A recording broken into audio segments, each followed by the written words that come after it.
ህዳር 6 ቀን ይሆናል ማለት ነው። የተከናወነው 3 ዓመት ከመንፈቅ መሆኑ እንዳይረሳ ማለት ነው።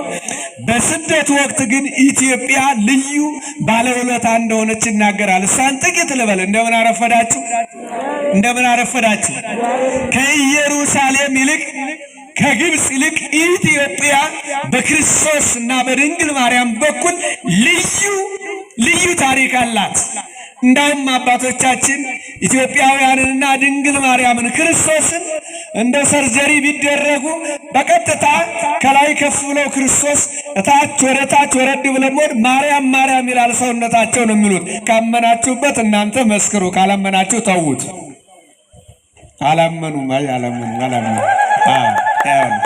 ለታሪኩ እንግዳ ናችሁ ማለት ነው። የሚገርም ነው። እንግዳ ናችሁ። እንደዚያ ባይሆን እልል ትላላችሁ። ደግማችሁ እልል በሉ።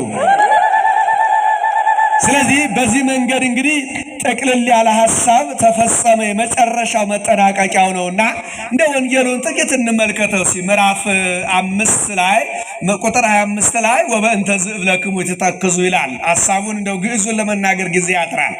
ስለዚህ ይላቸዋለሁ ስለሚበላ ስለሚጠጣ ለነፍሳችሁ ለስጋችሁ ለልብስ አትጨነቁ አለ። መጀመሪያ ሐሳቡን ሲጀምረው እንደዚህ ያላቸው ሐዋርያት ናቸው። ለምን እንዲህ አላቸው ብለን የምንጠይቅ ልብስ የላቸውም፣ ጉርስ የላቸውም፣ ርስት የላቸውም፣ ጉርስ የላቸውም፣ ሀገር የላቸውም፣ ወንድም የላቸውም፣ እህት የላቸውም፣ የሚመኩበት ነገር ምንም ነገር የላቸውም።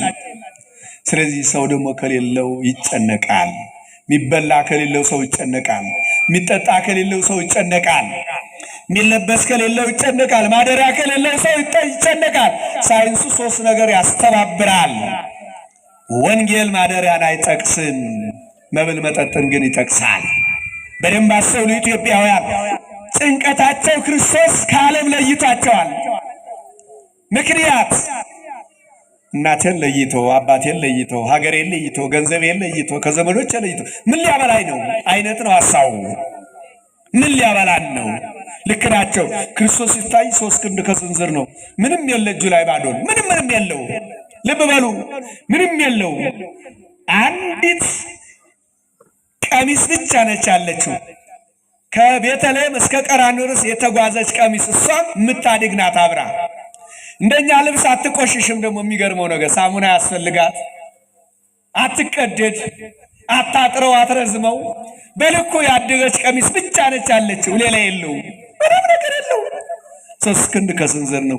ውበቷ አይቀየር፣ አንደበቷ አይቀየር። ደግ አባት የድንግል ማርያም ልጅ እና ለራሱ ምንም የሌለው ምን ሊያበላን ነው አይደል? ሐሳቡ እንደምን አረፈዳችሁ። እንደዚያ ነው የሚመስለው አይደል?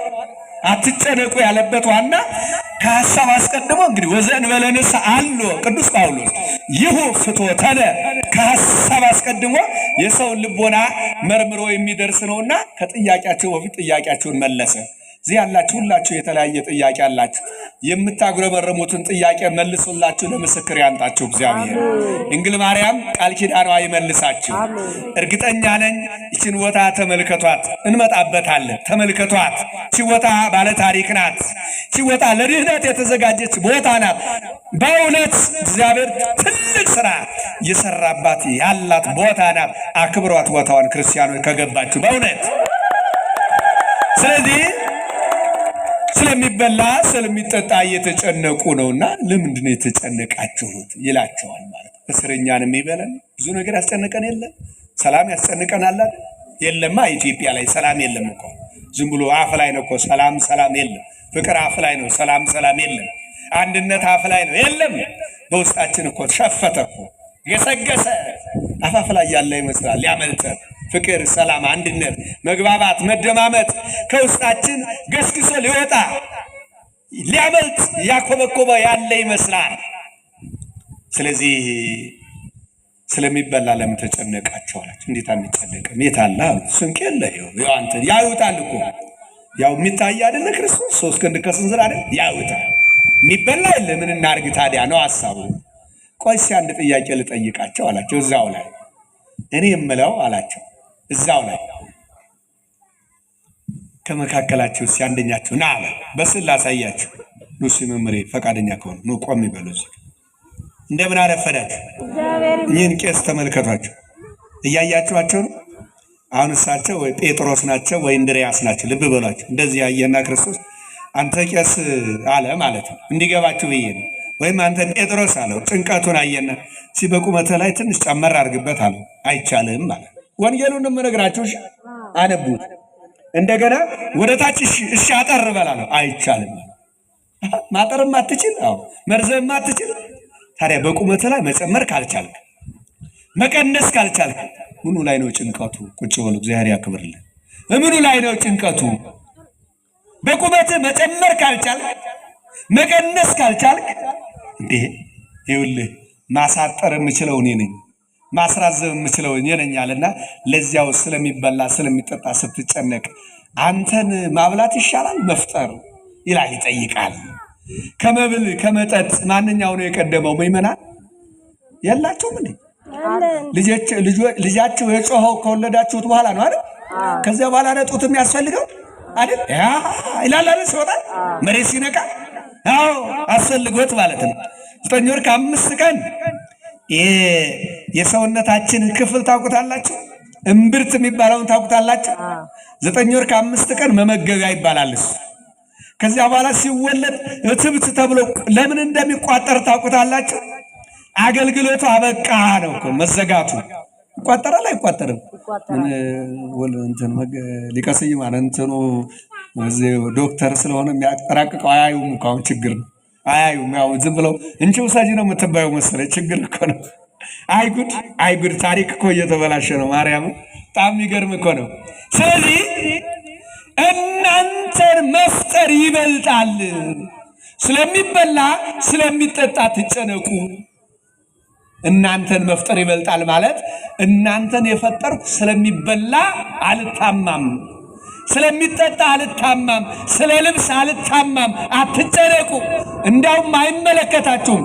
አንቺ ሰኔ ጎልጎታ የምትደግሚው አንቺ ወንጌል አያስፈልግሽ እኮ። የሚገርም ነገር ነው። የሉም እኮ እንደምን አረፈዳች። ወንጌል ምግብ እኮ ነው። ተከታተሉ። ለእናንተ ነው የምንናገረው። ለዛፉ ነው እንዴ? ዛፉ ይጸድቃል? ምን አይነት ነገር ነው?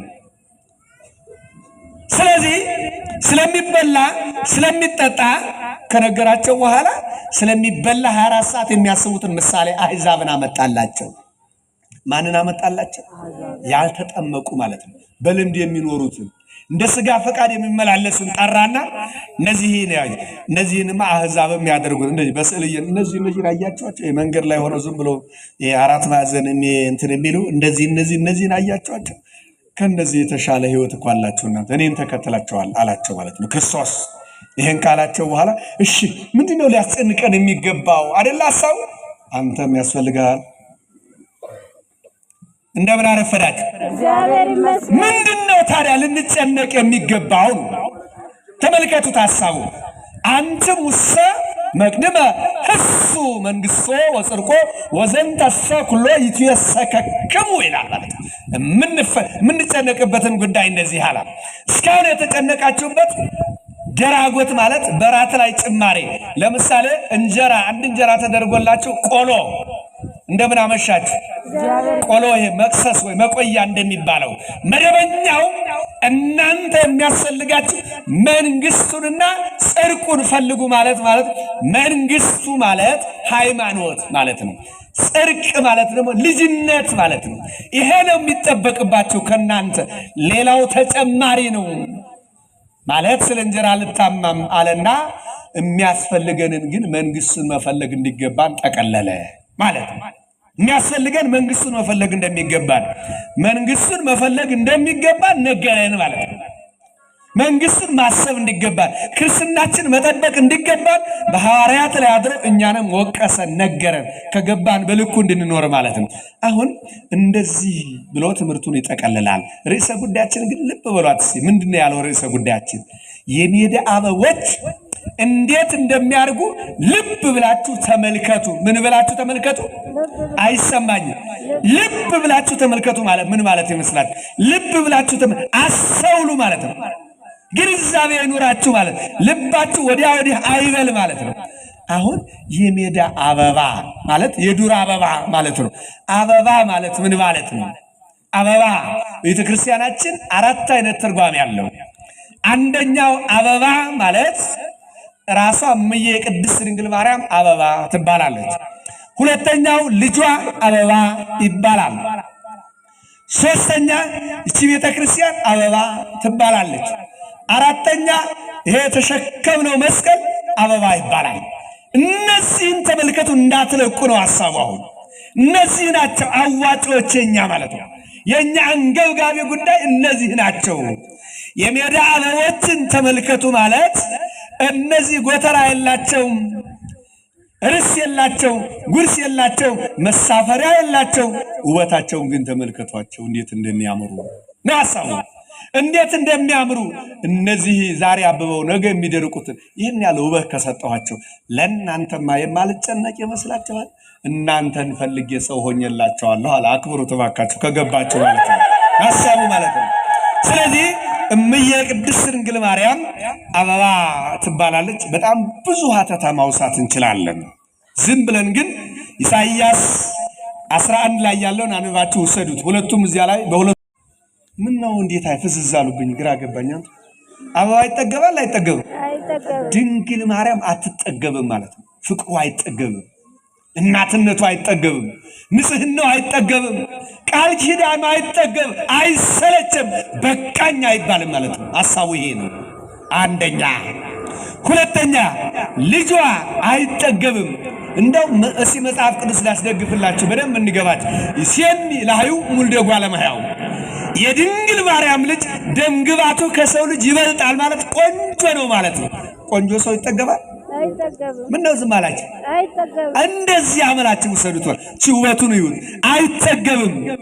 ለመሆኑ አበባ ምን ይሰጣል ብላችሁ ከጠየቃችሁ ፍሬ ይሰጣል ማለት ነው። ድንግል ማርያም አበባ ሆነችና ፍሬ ሕይወት ክርስቶስን ሰጠች። እንካችሁ ብሉ ጠጡ ብላ ያለ ንፍገት ያለ ምንም ምክንያት ከኃጢአት በስተቀር የሚከለክለን ነገር የለም። ክርስቶስ እንዳንበላው እንዳንጠጣ የሚገርም ነው። ስለዚህ አበባ ሆነች ድንግል ማርያም ክርስቶስን ሰጠችን ማለት ነው። በጣም ጥሩ። ክርስቶስ አበባ ሆኖ ምን ሰጠን? እንደገና ራሱን ሰጠን። ምኑን ሰጠን? ስጋውን ደሙን ሰጠን። አበባ ሆኖ እንድንበላው እንድንጠጣው ፈቀደልን። በጣም የሚገርም ነገር ነው ምዕመናን፣ አስተውሉት። ስለዚህ ክርስቶስ አበባ ሆኖ ራሱ ስጋውን ደሙን ደግሞ ፍሬ አድርጎ ሀበኒ ግበር ፍሬ ማለት ነው። ይሄ ነው እንዳንተነትነው ጊዜ አይበቃንም። ይሄንን በጎውን ፍሬ ስጠኝ ማለት እሱ ነው። ስጋው ደግሞ ፍሬ ማለት እሱ ነው ማለት። ሶስተኛው ይቺ ቤተክርስቲያን አበባ ትባላለች። አበባ ሆነ የምታሰጠውን ነገር ስልችት እያላቸውን መሰለኝ። ጽዮን ቅድስት ደብረ ጽዮን አይደለች? ለዚያው ሲገጥመን የለ ቤተክርስቲያን ጽጌደን ጎላት ዘውስተ ቆላት የሀገራችን ሊቅም አምላክን ምን አለመሰላችሁ? ቅድስት ቤተክርስቲያን የሱፍ አበባ ትባላለች። አታመሰግንም? ተገባ ታዲያ የሱፍ አበባ ትባላለች። ይኸውልህ ተመልከታችን ቤተክርስቲያን አበባዋን ተመልከታት። የማትነጥፈው አበባ ማለት ነው። ዘመን የማይገድባት እንተ በምድር ስረውሃ ወበሰማይ አይጾቂሃ ምድር መሰረቷ የሆነቻት ቤተክርስቲያናችን ጉልላቷ መንግስተ ሰማያት ቅርንጫፏ የሆነላት አትነቱም። ተመልከተው። ለሁሉም ታበላለች፣ ታጠጣለች፣ እኩል ትመግበናለች። ይሄ መስቀል ደግሞ ለመሆኑ ቤተክርስቲያን አበባ ሆና ምን ሰጠችን? ምስጋና ሰጠችን፣ ማህሌት ሰጠችን፣ ፍቅር ሰጠችን፣ ኪዳን ሰጠችን፣ ቃል ኪዳን ሰጠችን። ዝርዝሩ ሰፊ ነው። በዚህ ንግታው በዋናነት ቤተክርስቲያን አበባ ሆና የክርስቶስን ስጋውን ደሙን ደግሞ እንደገና በፍሬ መልኩ ትሰጠናለች ማለት ነው። የመጨረሻ አራተኛው የምንባረክበት ዲያብሎስ እንጦሮጦስ የወረደበት የሰው ልጅ ነፃ የወጣበት መድኃኔ ዓለም የነገሰበት ቅዱስ መስቀል ምን ይባላል? አይሰማኝም? አበባ ይባላል። ወኢይህልፈነ ጽጌ ደመና የዛሬው የመስቀል አበባ ሳያልፈን እንባረክ ይላል ሊቁ። አታመሰግነው ታዲያ? ሳያልፈን እኮ ነው። ሳያልፈን ይኸውልህ፣ ይሄ ነው ቤተክርስቲያናችን። መስቀልን ተመልከቱት። እሱ ላይ ነው ወይኛ ዋጋ የተከፈለው። ድንግል ማርያምን ተመልከቷት። ክርስቶስን ማየት የሚቻለው በእሷ በኩል ነው። ቤተ ክርስቲያንን ተመልከቷት። ወንጌልን መስማት የሚቻለው በዚያ በኩል ነው። ስለዚህ ልብ ብለን ተመልክተን መስቀሉን፣ ልብ ብለን ተመልክተን ድንግል ማርያምን፣ ልብ ብለን ተመልክተን ክርስቶስን፣ ልብ ብለን ተመልክተን ቤተ ክርስቲያናችንን ከኃጢአት ነፃ ወጥተን የመጨረሻ መንግሥተ ሰማያት እንድንገባ የባለቤቱ ፈቃድ ይሁንልን። ይቆየን።